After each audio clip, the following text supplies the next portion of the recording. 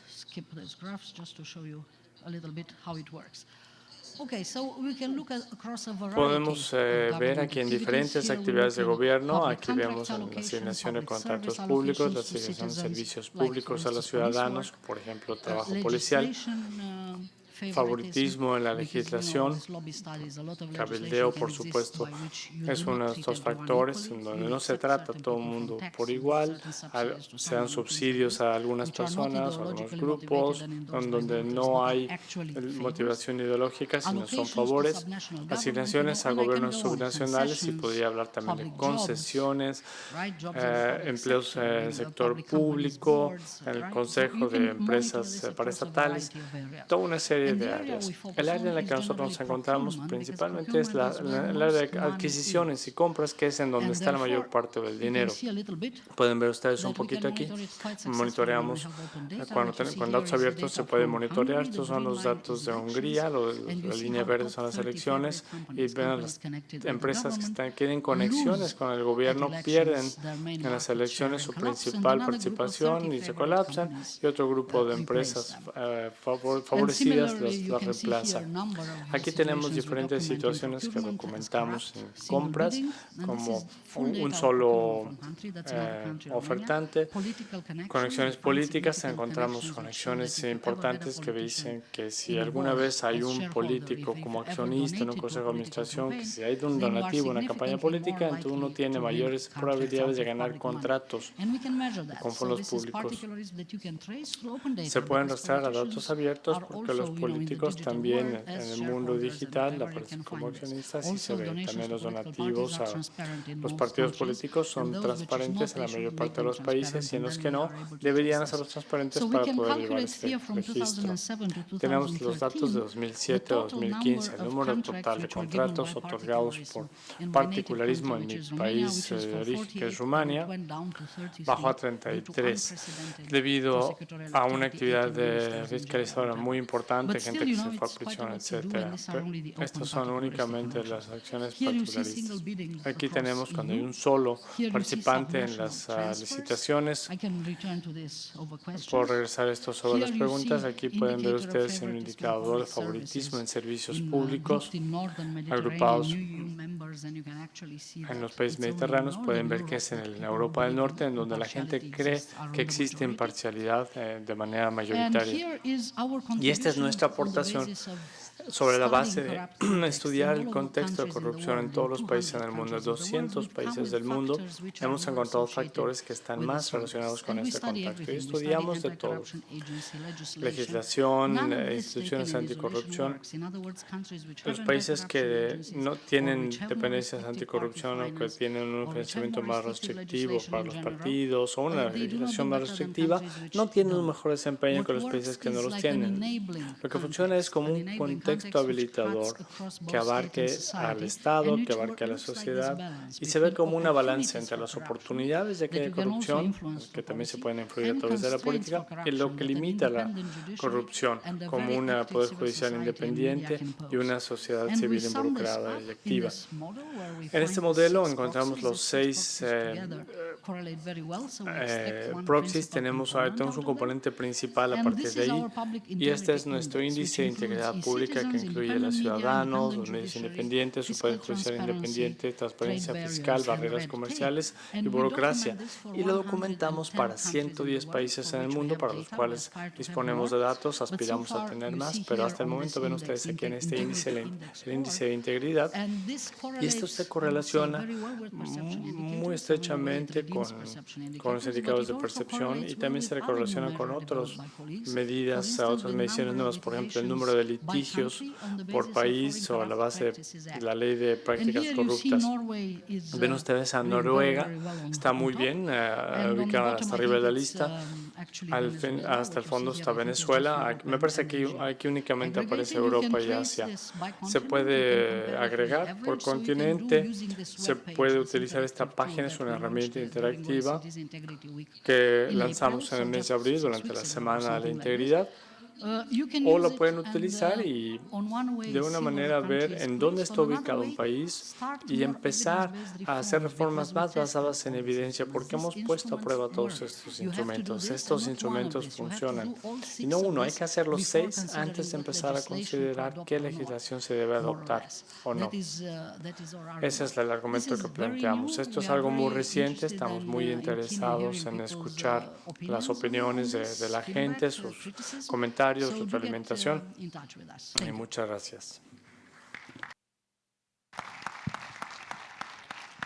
Thank you so much, Alina, also for Muchas gracias, Alina, también por apegarte al tiempo. The floor is yours. In the Frank, meantime, I would tienes la palabra. invite you, Mientras or, tanto, all the people here, of course, to invito a make, todos, por to ask supuesto, a que questions hagan and, sus write preguntas, them down so and que las so that we anoten can, en las already papeletas start, para que podamos accumulating them. Thank you. empezar a recopilarlas por aquí. Muchas gracias, me da mucho gusto estar aquí. Es un gusto que me hayan invitado, un honor.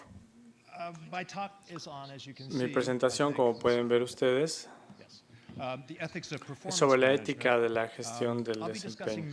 Voy a hablar de la medición no en términos de su valor intrínseco, sino en términos de su naturaleza ética. ¿Cuáles son los problemas éticos que implica la producción de servicios, con evaluar la entrega de servicios y con saber si la administración de justicia es adecuada? ¿Cuáles son las medidas éticas del desempeño? En el clásico de Freud de 1930, sobre la civilización, hay un pasaje que es muy relevante para este tema. Él decía, es imposible escapar la impresión de que la gente utiliza normas falsas de medición, que utilizan la riqueza basada en sí mismos y la miran en otras y que subestiman lo que es realmente valioso en la vida. Freud habla en términos muy generales, pero creo que el punto es válido para nosotros. Otra forma de decirlo es que lo que se cuenta, cuenta.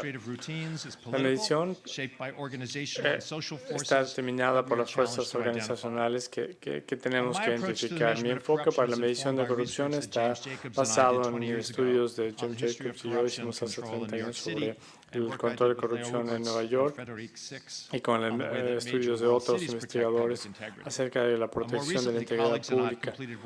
Recientemente terminamos un análisis teórico del análisis de la corrupción. Mis comentarios son sobre las implicaciones éticas que las grandes corporaciones policíacas evalúan el desempeño de sus oficiales de policía, que está basado en trabajo de campo por parte de Scotland Yard, el servicio de policía sueco y la policía de Nueva York. La definición convencional de la corrupción es un beneficio público a partir de un puesto público.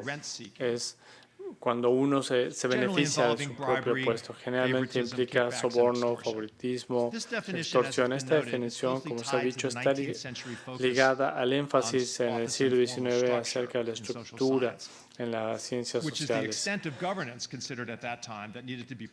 que es la gobernanza que se tenía que proteger en aquel entonces para fines de legitimidad. Pero incluso, aunque entendemos la penetración de la política pública en todos los sectores de la sociedad económica, sociedad y la economía, la definición ha permanecido estática y está enraizada en un marco teórico de los principios del siglo pasado. El secretario Kofi Annan llamó la atención sobre el hecho de que habría que definir la corrupción de manera más amplia.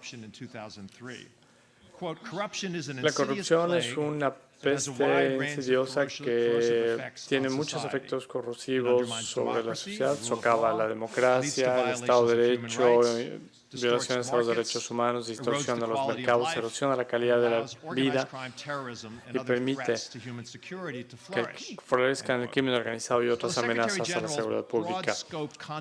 La condenación amplia del secretario Annan llama a una redefinición de la corrupción. En 2006 hay un énfasis similar. Él afirma que la protección de la integridad pública es un derecho fundamental de los seres humanos a una vida digna y a participar en las decisiones que afectan su vida. Más específicamente, el teórico público Mark Warren del 2005 nos lleva hacia una definición nueva con premisas de de valor específico que incluyen esto de autobeneficio, pero dice, el vínculo robusto entre la teoría democrática y la corrupción se puede encontrar en el hecho de que la corrupción siempre es una forma de exclusión nociva de quienes tienen una inclusión en las decisiones públicas. Quisiera llamar su atención a esta definición mucho más amplia, una exclusión nociva.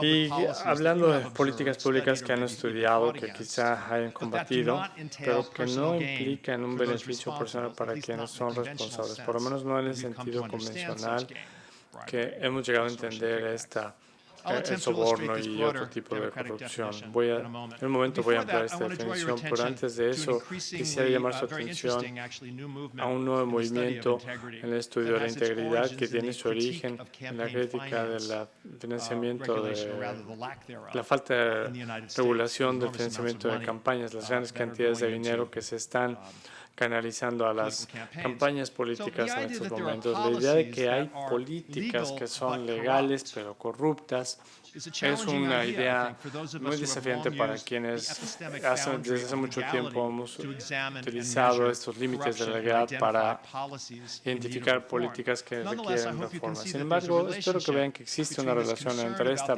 preocupación por la influencia de grandes concentraciones de dinero en las campañas políticas con lo que dice Warren acerca de daño y exclusión. Hay otros ejemplos significativos de políticas que son legales pero corruptas y que han sido examinadas por los académicos, Adams y Danny, sobre la procuración de pagos después de la gran recesión. Alguien más ha hablado de la preferencia, la protección que se le dio a la Iglesia sobre abuso sexual, y también hubo otro caso de compañías en Suecia que no estaban brindando el servicio de manera adecuada. Pero son las partes particulares, no los oficiales públicos que reconocieron y facilitaron las políticas que excluían las voces y las preocupaciones de niños, veteranos y los de la tercera edad. Estos tratos, políticas institucionales corruptas, tenemos que poder impedirlas impedirlas. Si ya capté su atención con estos temas epistemológicos, espero que se queden a escuchar cómo, de manera más detallada, cómo lo legal se vuelve corrupto. Es complicado. Lawrence Lessig indica la complejidad y dice, es totalmente concebible imaginar una institución corrupta llena de individuos no corruptos. Y también conceptualmente es posible imaginar una institución no corrupta con muchos individuos corruptos. Entonces ya estamos en el campo de la teoría de la organización. Hay muchos conceptos que se han desarrollado en la sociología y administración pública que nos permiten entender lo primero que dijo Lessig: gente linda, buena en organizaciones corruptas. También tenemos otro concepto en donde las organizaciones públicas reconocen normas informales y reglas como algo primario, pero ignoran los valores públicos para los que se creó la organización. Y luego también la idea de Diane Vaughan, de la desviación normalizada. Esto ocurre cuando se consideran como errores de la política y que se toleran más fácilmente cada vez que suceden, hasta que la organización se caracteriza como algo que justifica y defiende ese error en gran escala.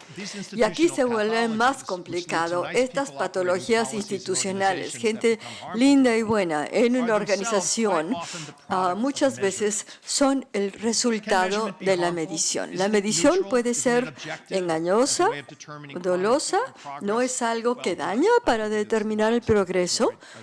No, No, yo creo que como Freud nos advirtió, no lo es. Esta normalización de la desviación muchas veces son consecuencias de lo que llamamos medición del desempeño en la administración pública.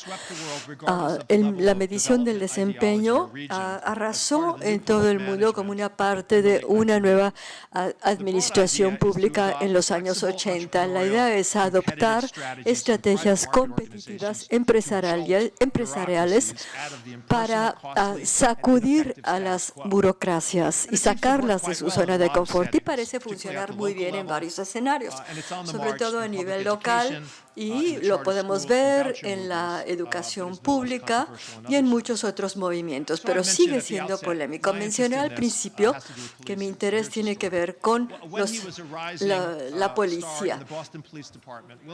William Bratton, cuando estaba en la división de la policía en Boston, trabajaba con los académicos para ver cómo fijar normas e indicadores de desempeño. Entonces, al llegar a ser comisionado en la ciudad de Nueva York a principios de los 90, su estratega principal instituyó un sistema de desempeño, y la idea fue ampliarlo a todas las agencias policíacas para recolectar datos cada 8 horas y así asignar los recursos y evitar los problemas de seguridad. Pratt dijo que había reducido el delito violento en más de 10% el primer año, pero no lo hizo solo. Todos estaban de acuerdo en que esta fue una tendencia en todas partes, pero al sacar las armas de la calle, un gran número de policías en la agencia de policía de Nueva York sí llevó a un descenso rápido en delitos. Bueno, puesto ya que esto no estaba diseñado para ser evaluado, no sabemos bien la respuesta, pero queda claro que el sucesor de Pratt en 2002 fue más bien Comstat, este instrumento, el que fue el responsable.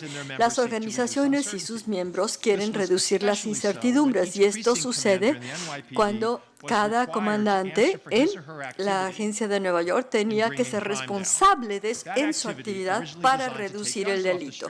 Se trataba de retirar las armas de la calle, detener a alguien rápidamente en la calle sin un orden de detención y simplemente investigar si había arma o no. En 1968, sin embargo, la Corte Suprema de Estados Unidos decidió que para detener a alguien en la calle sin una causa comprobable, que lo podían hacer simplemente si había una sospecha. Y el objetivo de retirar las armas de la calle ya para 2006 se vio desplazado al producir un cierto número de investigaciones en un mes. Cuando,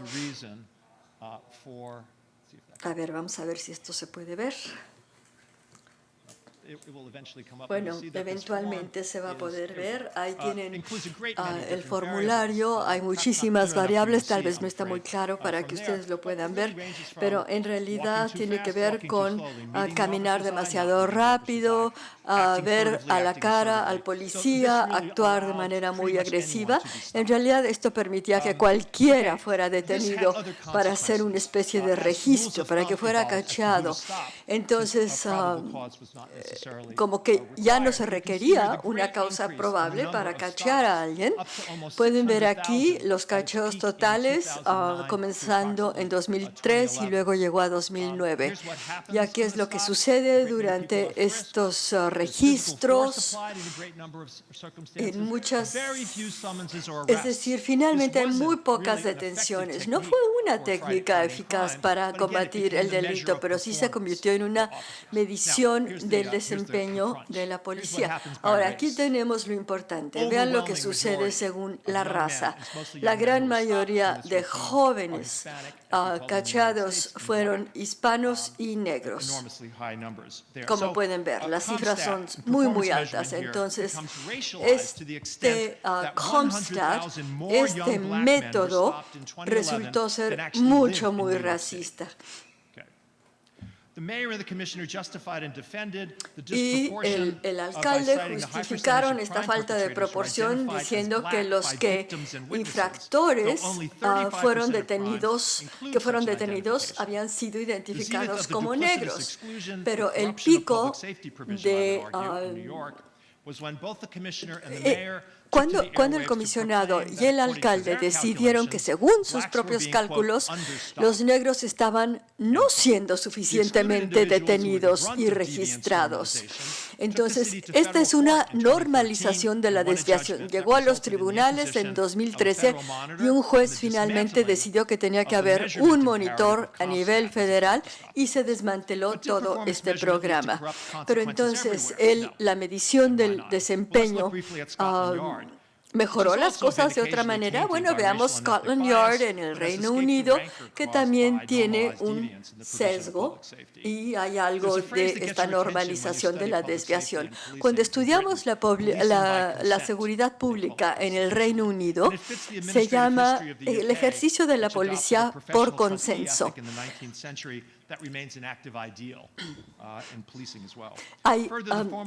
Y aún más, la investigación formal sobre la muerte de un joven negro, Stephen Lawrence, en 2010, se enfocó no en la violencia policíaca, sino en la manera abusiva como la policía trató al acompañante de Lawrence y también a sus padres. Lejos de dar un servicio profesional, la forma como actuaron fue corrupta y brutal. Este es un ejemplo de una reforma que fue modificada luego en Scotland Yard. Finalmente adoptaron la administración del desempeño, pero se trataba de ver las actitudes en los encuentros específicos entre el público y la policía a nivel local. Esta es otra herramienta para desplegar en una gran ciudad como Londres, ver todas las actitudes y percepciones entre el público. La administración pública en Estados Unidos fue notable por su falta de profesionalismo en el siglo XIX. El comportamiento de los comandantes de policía son el tema de faulas y de películas y todo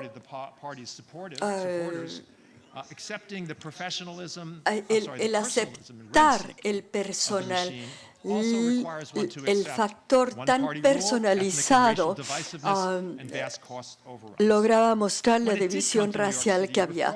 En Nueva York, la reforma utilizó el lenguaje del profesionalismo, pero adoptó más bien el lenguaje de una vigilancia. Lo que yo he utilizado en mi trabajo es el panopticon. Hemos visto unas disciplinas. Hubo un periodo después de los escándalos de corrupción en la ciudad de Nueva York cuando el gobierno se volvió muy distópico. La reforma me parece que se acercó mucho a eso, se basaba en la vigilancia y el control y no en el profesionalismo, y por eso se desvía de manera significativa de lo que hemos visto en el Reino Unido. Quiero concluir brevemente, les quiero decir brevemente lo que sucede en Suecia. Suecia ha decidido descartar la medición del desempeño. Decidieron que la presión de las cifras ha dañado la administración pública y, de hecho, el primer ministro dijo que van a dejar a los profesionales ser profesionales y retirar esas medidas. Ese estudio es interesante para nosotros. Bueno, 2 puntos de conclusión. La medición misma puede ser una vulnerabilidad a la corrupción, también debemos considerar eso, y finalmente el principal valor que configura la forma como identificamos la reforma en el sector público puede ser el grado de participación pública y de compromiso. Eso es lo que nos debe dar confianza en la legitimidad de todo esto. Muchas gracias. Adrian.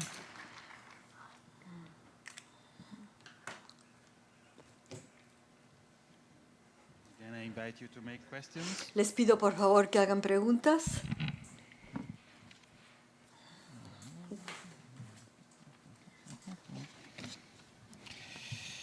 Buen día a todas y a todos. Gracias por estar aquí en esta tercera conferencia internacional, pero adicionalmente en este foro que trata cómo medir la corrupción. El título de esta presentación, intentamos hacerlo sexy o atractivo, porque cada vez que nos vemos para el tema de cómo medir la corrupción parece que ya repetimos una y otra vez los mismos temas, entonces le agregamos a este título medir la corrupción entre medir los sentimientos humanos y medir el universo. Pero para que no se me acuse de publicidad engañosa, voy a referir dos puntos muy básicos. Los seres humanos, desde su origen, han volteado a ver el universo. Han volteado a ver cada noche, generalmente, cuando se ven las estrellas, y se han preguntado qué tan lejos están o qué tan cerca. ¿Son alcanzables o no son alcanzables? Hemos viajado a un par de planetas, o al menos un planeta y un satélite natural. Los seres humanos, con el apoyo entonces de la ciencia y la tecnología, hemos logrado determinar que, por ejemplo, la distancia del planeta hasta el horizonte cósmico es de 130 yotametros. Un yotametro es un cuatrillón de metros. Aunque no lo alcancemos, aunque no lo veamos por completo, sin la ayuda de algún aparato, sabemos que ahí está y podemos medir la distancia. Seguramente tardaríamos generaciones en arribar a ese punto. Pero también hemos visto los seres humanos hacia adentro y entonces vamos a la microscopía y en ello entonces encontramos, por ejemplo, que un núcleo de un átomo mide 10 a la menos 15 yoctómetros. Un yoctómetro es una cuatrillonésima parte de un metro. Tampoco lo vemos, sabemos que existe, que estamos compuestos por ellos, pero sabemos también las dimensiones de ellos o la agrupación de los mismos. ¿Qué tal si vamos a otro tema que todos los días tenemos enfrente? Los sentimientos humanos. Si nos preguntamos cuánta tristeza sentimos, cuánto amor sentimos, cuánta alegría sentimos, seguramente escucharemos conversaciones como: María, ¿cuánto me quieres? Juan, te quiero mucho. Ah, ¿pero cuánto me quieres? Bueno, te quiero 10 unidades de amor. ¿Y tú, Juan? Ah, pues yo te quiero 30 unidades de amor. Oye, ¿por qué yo te quiero el triple que tú me quieres? ¿No? Si pudiéramos determinar una unidad de amor o una unidad de tristeza. Oye, José, te veo muy triste. Sí, es que traigo 30 unidades de tristeza conmigo.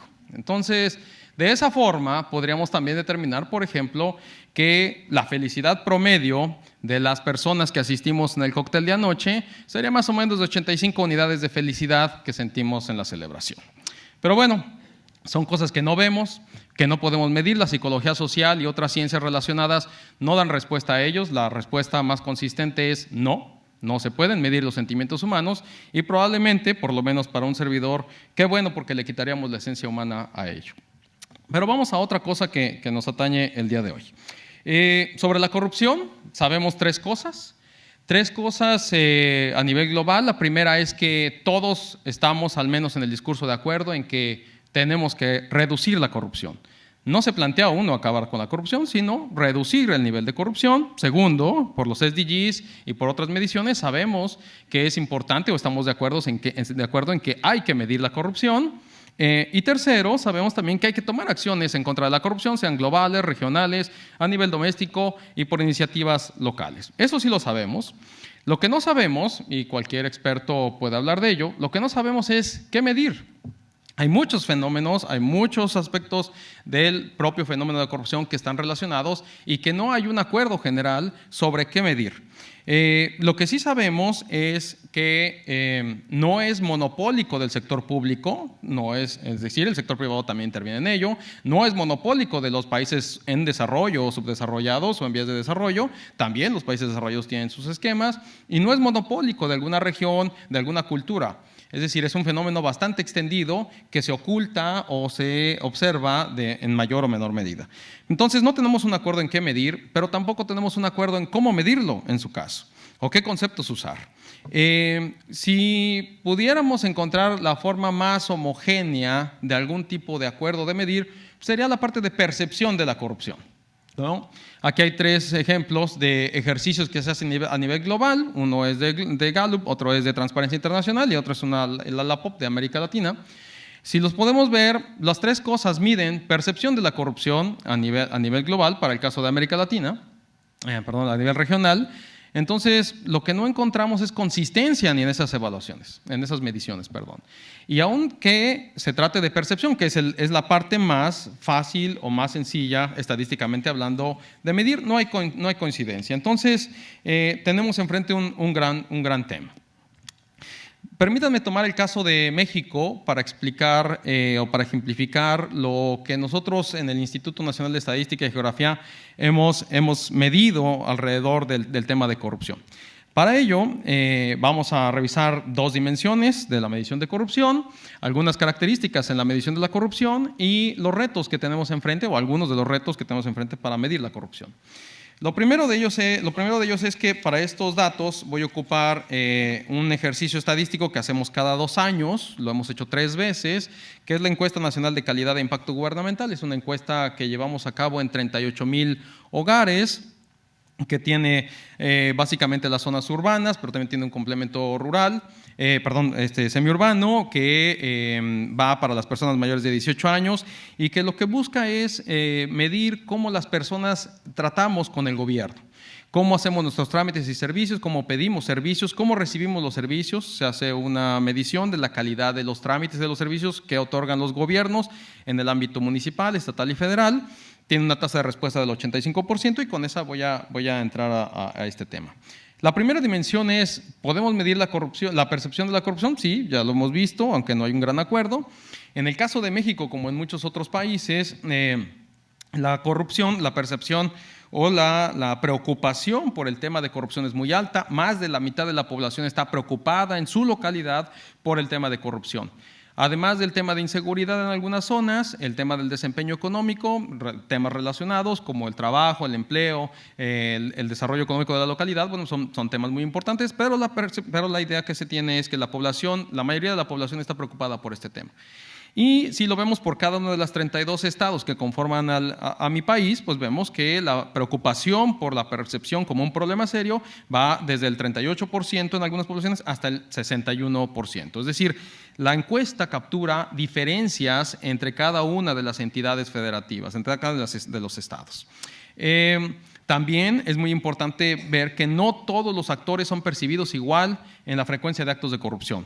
Tenemos a los cuerpos de policía, por ejemplo. 9 de cada 10 personas en este país percibe que los cuerpos de policía ocurren o es donde ocurren actos de corrupción con mayor frecuencia. Los partidos políticos, los fiscales, los gobiernos de los estados, los diputados y senadores, los gobiernos municipales o locales, el gobierno federal, los institutos electorales, los sindicatos, jueces y al final la Armada y la Naval y el Ejército. Entonces, podemos identificar dónde se concentran, se mueve en el tiempo también este tema, no es constante en el tiempo.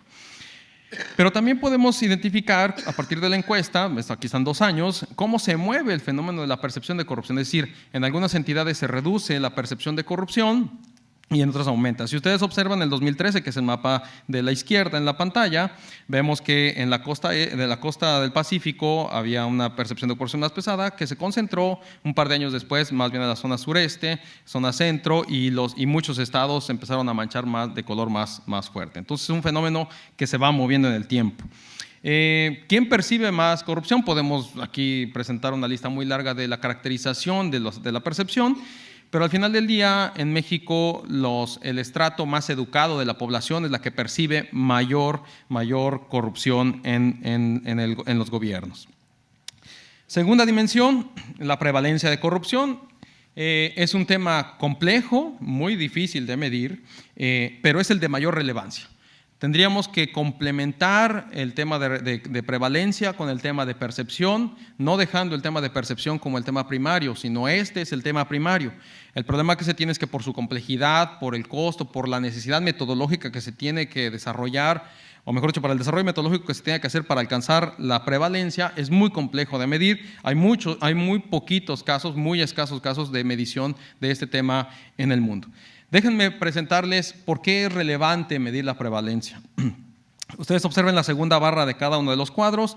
La primera barra dice 60%. Es el 60% de la población que en 2015 pensó o escuchó que en todos los trámites y servicios que fue a solicitar el gobierno, es decir, de sus interacciones con el gobierno, había corrupción. Esa es percepción. Si ahorita le preguntáramos a la gente cómo percibe la corrupción, pues sería el 60%. Pero si a esa misma población le preguntamos que si conoce a alguien que directamente le haya dicho que hay corrupción en los mismos trámites o servicios, se reduce al 47%. Y si a esa misma población le preguntamos que si fue víctima de un acto de corrupción en alguna interacción con el gobierno, eso se reduce al 13%. Eso quiere decir que del 60% de la percepción o de lo que he escuchado al 13% de víctima real. La prevalencia deriva directamente de la experiencia de la interacción que yo tengo. Es decir, yo fui con el gobierno, cualquier ámbito, cualquier tema de servicio, y si fui víctima o no en ese trato en materia de corrupción. ¿Este 13% es muy grande o es pequeño?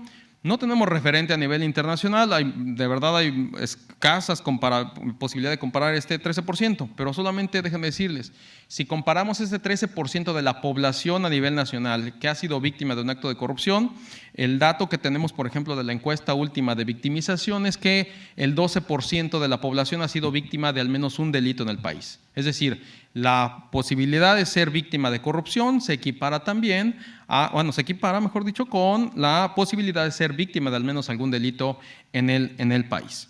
La prevalencia también se mueve. La prevalencia nos da, por experiencias de corrupción, vemos cómo se concentraba en 2 o 3 estados y se mueve hacia otras entidades también, que va desde el 5% hasta estados donde el 21% de la población ha sido víctima de al menos un acto de corrupción directo de su experiencia. Entonces, la prevalencia y la percepción nos dan idea de que el fenómeno de la corrupción es un fenómeno vivo, que se mueve, que traslada de espacios geográficos y también se mueve en el tiempo. ¿Quién ha sido más víctima de corrupción? Bueno, si uno es hombre, digamos, si uno es hombre y tiene entre 18 y 29 años, tiene una posibilidad mayor de ser víctima de un acto de corrupción, o de 30 a 44. Siempre son los hombres los que son más víctimas de corrupción, y eso se explica probablemente porque tienen un mayor grado de actividad y que además en muchos de los casos, al menos en México, la gran mayoría de las personas que interactúan con el gobierno directamente en general son los jefes de familia. En el otro caso, las mujeres, jefas de hogar o que están en el hogar, son las que tratan directamente con la prestación del servicio, pero el que lo va a solicitar generalmente es su nombre. Entonces, no se mueve mucho en el tiempo, si ustedes observan, de un año a otro, y tampoco se mueve en la distribución de quiénes son las víctimas. ¿Quiénes son mayores víctimas de los actos de corrupción en estos componentes? Bueno, también los de mayor educación son los más víctimas de corrupción. Y también es probablemente entendible, entre más educación se tiene posibilidad de acceder a mayores bienes y por lo tanto se tiene la posibilidad o la necesidad de atenderse en muchas partes en la regulación con los gobiernos. Entonces, a mayor educación se percibe más corrupción, pero también se es más víctima de corrupción. Vamos un poco a explorar las caracterizaciones de la medición de la corrupción. Primero, en el país, déjenme decirles que es un fenómeno estrictamente local. ¿Por qué? Porque los gobiernos locales en los municipios o en los estados son los que dan más servicios y son por ende los que tienen más interacción con las personas, y es donde se concentra más. En el ámbito federal, en realidad el gobierno federal no interactúa tanto con los servidores públicos, entonces no tienen, digamos, mucha victimización o prevalencia en los temas de corrupción. ¿Dónde se concentra más? Bueno, ya habíamos visto que se percibe mucha corrupción en la policía. Más de la mitad de las personas que interactúan con un policía local o con una autoridad de policía local, más de la mitad tuvo una experiencia de corrupción. Ahí está el foco. Luego los fiscales, las personas que quieren comenzar un negocio, los que asisten a las cortes civiles o criminales, los que registran propiedades, casas, etcétera, y los trámites que tienen que ver con los vehículos automotores. Son donde se concentran la mayor victimización de la corrupción.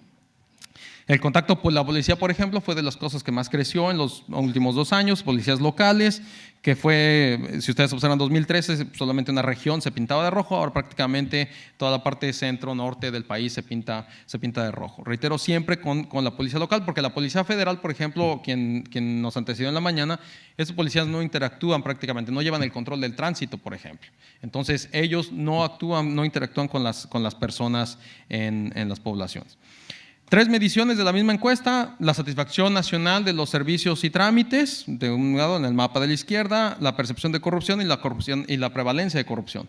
Si ustedes observan, no se ve ninguna diferencia. La encuesta logra diferenciar entre si estoy satisfecho o no con los trámites y servicios que recibo o que solicito al gobierno contra lo que observo como percepción y también cuando soy víctima del acto de corrupción. Eso es muy importante que una encuesta lo pueda distinguir, un instrumento estadístico.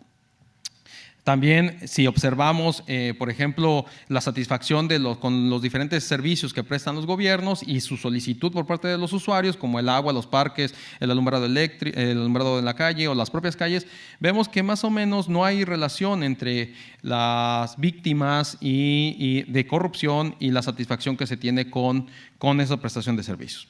Los retos para medir corrupción son muchos retos, pero el primero y el más importante, que es el hecho de que estamos tratando con un fenómeno que está escondido. No podemos hacer estadística de un fenómeno que no es abierto.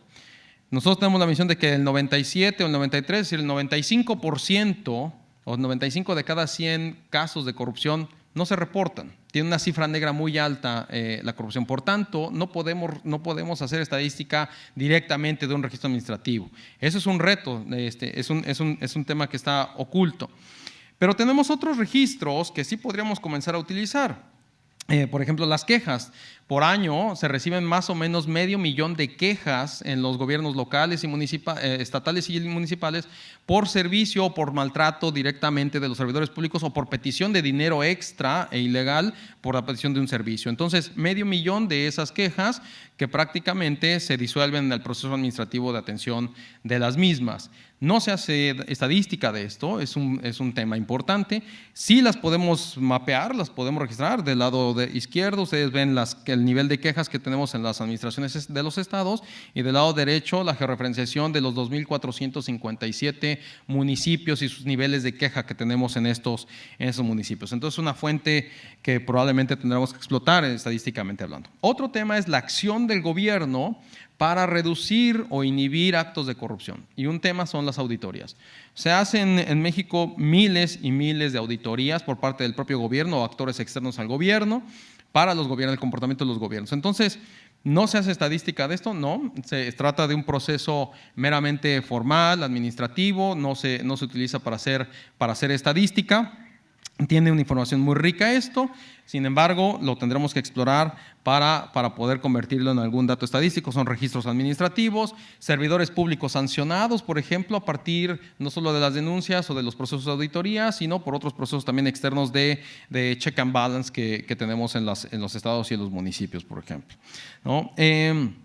Desde luego que el fenómeno de la corrupción y otras fuentes alternativas, es decir, otros retos, también radica en que con un solo instrumento, eso lo hemos aprendido muy bien, con un solo instrumento no podemos medir todo lo amplio que es el fenómeno de la corrupción. Este ejercicio, por ejemplo, estadístico, solamente refiere a aquel tipo de corrupción que es cotidiana a los ciudadanos del país, a nuestros 120 millones de ciudadanos del país. Ese es el tipo de corrupción que es cotidiana.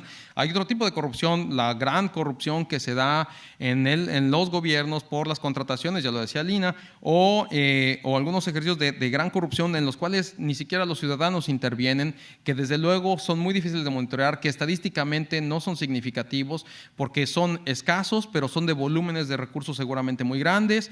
En estos casos son muy, muy numerosos, pero seguramente de montos económicos relativamente pequeños. Entonces, requerimos también avanzar en encuestas de integridad. El profesor Cox, por ejemplo, ayer nos hablaba del tema de integridad, hacer preguntas sobre la integridad en los servidores públicos, preguntarle a los propios servidores públicos, algo que hemos ido avanzando poco a poco. Tenemos que armar encuestas de integridad. El sector privado, este año estamos levantando también una encuesta de corrupción en el sector privado, porque este es de ciudadanos. Vamos a ir a los negocios, estamos yendo a los negocios para preguntarles cómo les va con el tema de corrupción a ellos. Es un fenómeno completamente distinto al de los ciudadanos. Entonces, hay muchos otros registros que se pueden ocupar si se les da un buen tratamiento estadístico.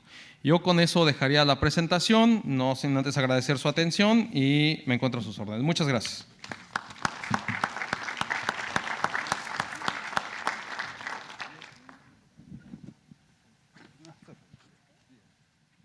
Okay, thank you, Adrián. I know Gracias, Adrián. Ya deberíamos haber terminado a esta hora, pero creo que vale la pena aprovechar para hacerles por lo menos una pregunta a cada quien. Me gustaría empezar con Frank. Al principio de su presentación elaborated a lot about the habló definition mucho sobre la of definición de corruption. corrupción. And I see, a risk when we Veo yo un riesgo cuando try to broaden the scope of the corruption el concepto de corrupción endlessly, because ad there's a risk infinitum, that porque we existe el incorporate riesgo de que everything. incorporemos There is inefficiency, todo, ¿no? lack of efficiency, lack of integrity, lack of Falta de eficiencia, falta de integridad, falta de transparencia, muchas cosas. Me parece que no es casual que incluso la Convención sobre Corrupción no incluya una definición específica, sino una lista de delitos.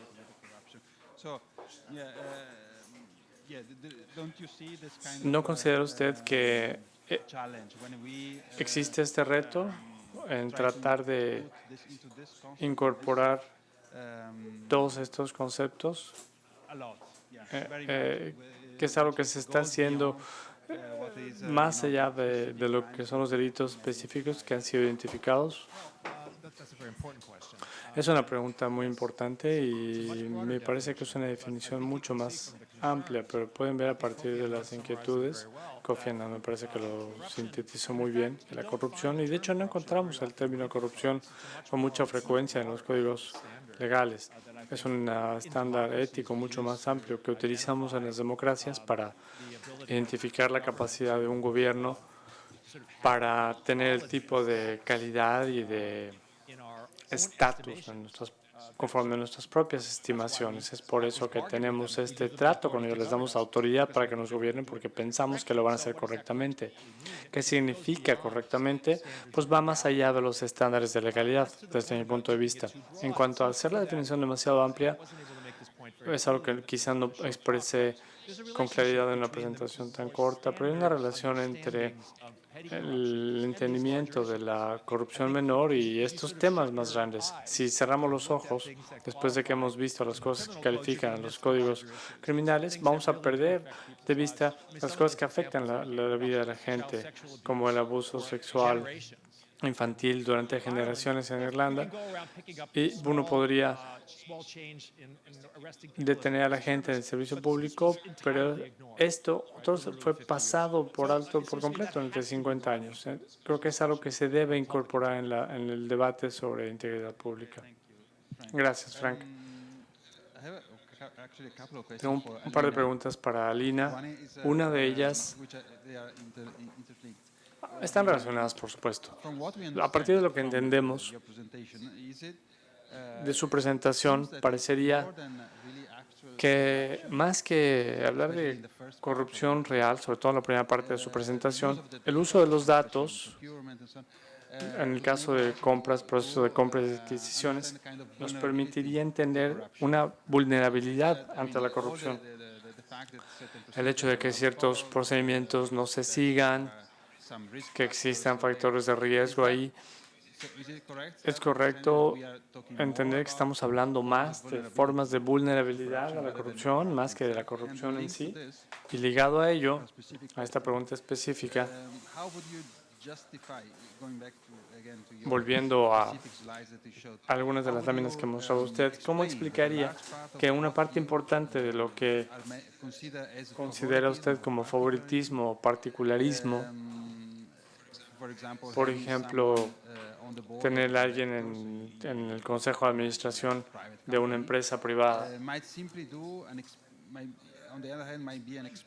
podría ser una expresión, una manifestación de un buen networking de parte de una empresa pública y no necesariamente un vínculo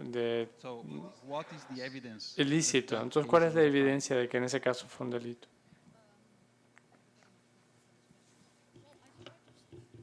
Una disculpa, no se escucha el micrófono.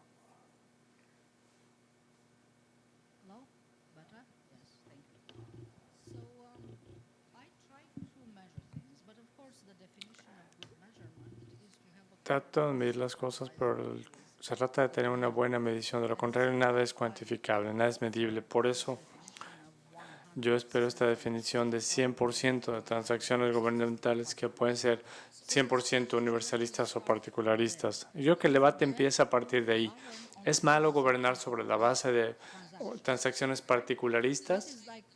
Esa sería como la primera pregunta. Y la respuesta es que ningún gobierno, de hecho, tiene recursos ilimitados. Una vez que empezamos a hacer favores a ciertos grupos, naturalmente vamos a discriminar contra otras compañías u otros grupos. Esa sería la primera pregunta. Es por eso que es malo. Es malo porque si ponemos a todos los policías a defender al gobernador, entonces no vamos a tener suficientes oficiales para que cuiden a la gente en las colonias pobres que lo necesitan.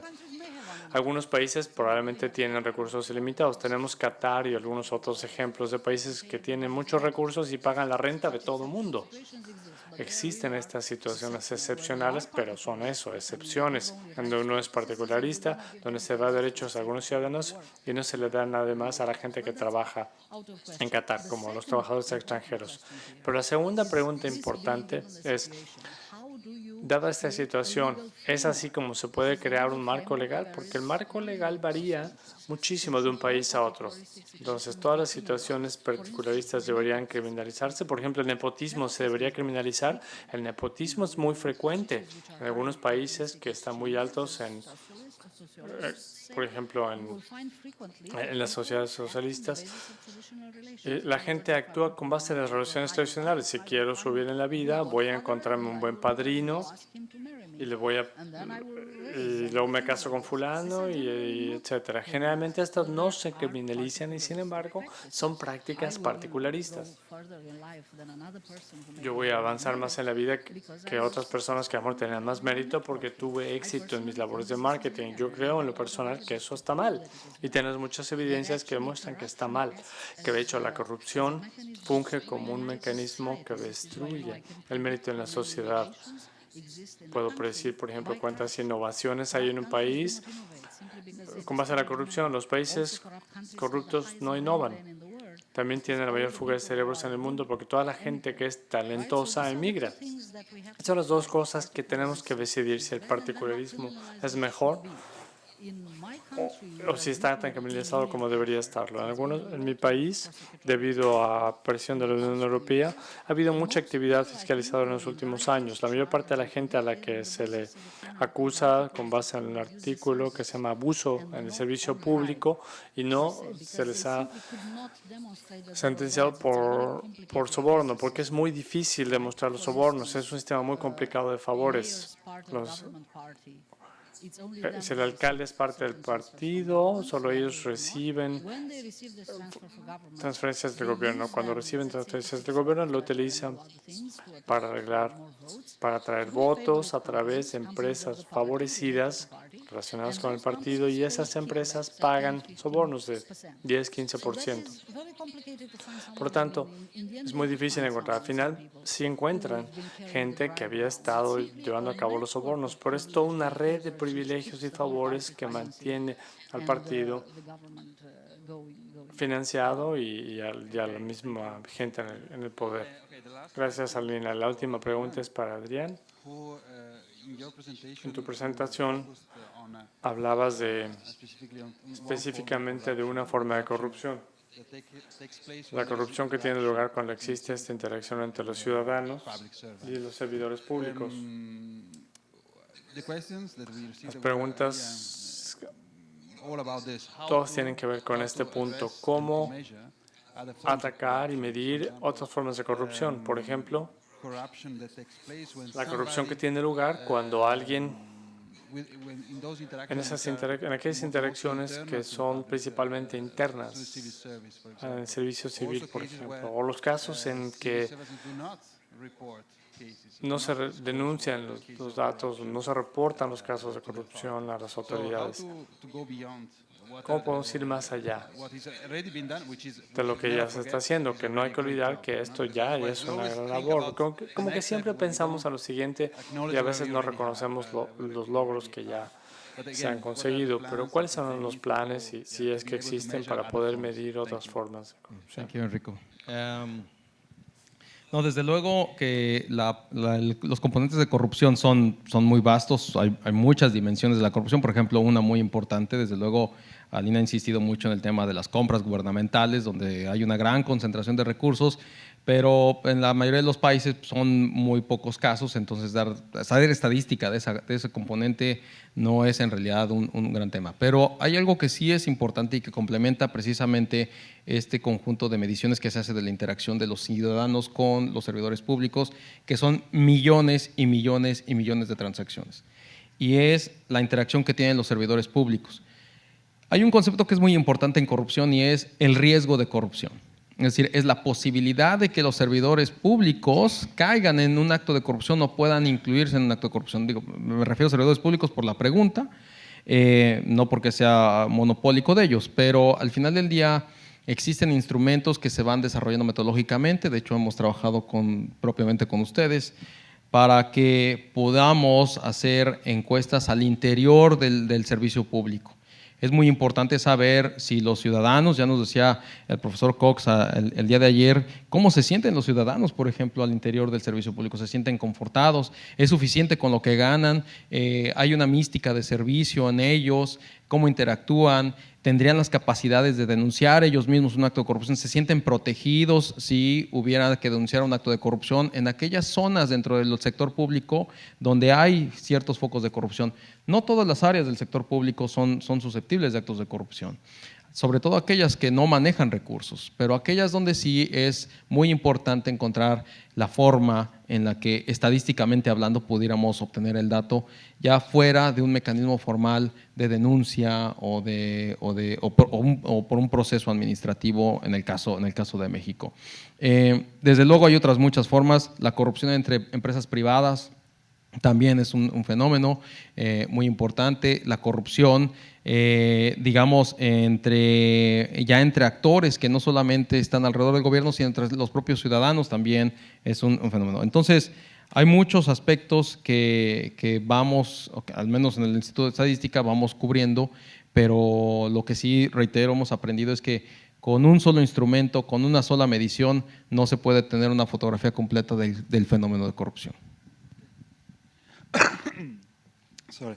Okay, I think we are already Creo que more ya than nos a quarter, pasamos. 15 minutes late, so I think we have to stop here. Tenemos que So I detener really la would- I sesión, think, pero it was very fue muy interesting, interesante, very short, 1 hour aunque discussion. fue muy breve, 1 hora de debate para resaltar estos temas de los conceptos de definición, que siempre son muy importantes, hay que tenerlos en cuenta, porque la realidad cambia, tenemos que adaptarnos a ello, pero creo que está aquí la reflexión es continuar en relación con los esfuerzos analíticos para identificar nuevas medidas, no solo ver la experiencia o la ocurrencia de determinadas prácticas de corrupción, sino también cuáles son los factores de riesgo en torno a ello y las vulnerabilidades que existen. Y finalmente, Adrián, la experiencia de quienes tratan de